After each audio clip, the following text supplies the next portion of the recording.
Ce sont des images qui appartiennent au passé et qu'on ne devrait pas revoir avant au moins 4 semaines. Avec le reconfinement, le sport amateur est à l'arrêt.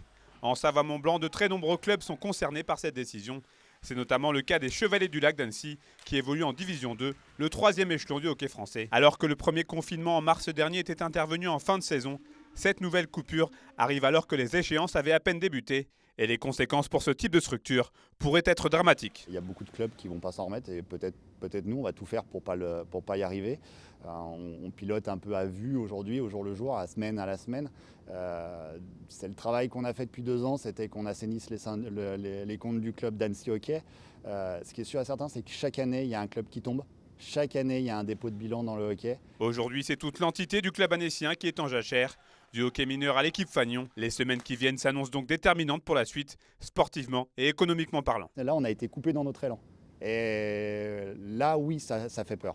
C'est comment on va redémarrer. Est-ce qu'on garde nos joueurs? Est-ce que nos recrues vont rester sur Annecy? Comment on fait pour tenir les appartements, les joueurs, les salaires ou quoi que ce soit? Parce que pour l'instant, encore une fois, la fédération n'a pas annulé le championnat, mais suspendu. Donc pour l'instant, les frais, ils y sont.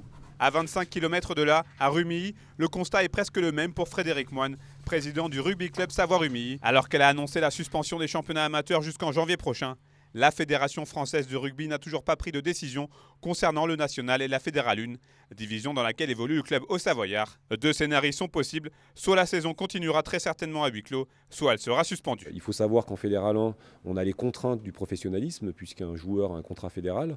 Un contrat fédéral, c'est un contrat de travail, donc notre joueur serait au chômage. Donc difficile de maintenir une activité quand on est au chômage, on le sait tous. Et si on s'occupe d'une association, c'est pour vivre ses mamans avec les spectateurs, communier entre le sportif, les spectateurs, les bénévoles, les jeunes, les enfants qui font la haie d'honneur, les éducateurs. C'est tout ça un club, c'est tout ça qui fait la vie d'un club et qui fait l'engouement et la force d'un club.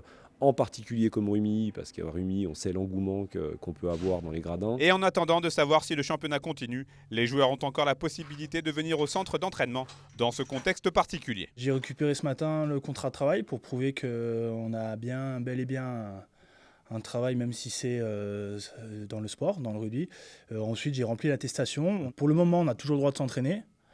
Donc on va en profiter au maximum, puis le jour où ça s'arrête, on redeviendra comme tout le monde, confiné. À Rumilly, le partenariat privé représente 850 000 € sur un budget total d'1,2 million d'euros. L'avenir financier à court terme n'est donc pas menacé. La Fédération française de rugby devrait se prononcer en début de semaine prochaine.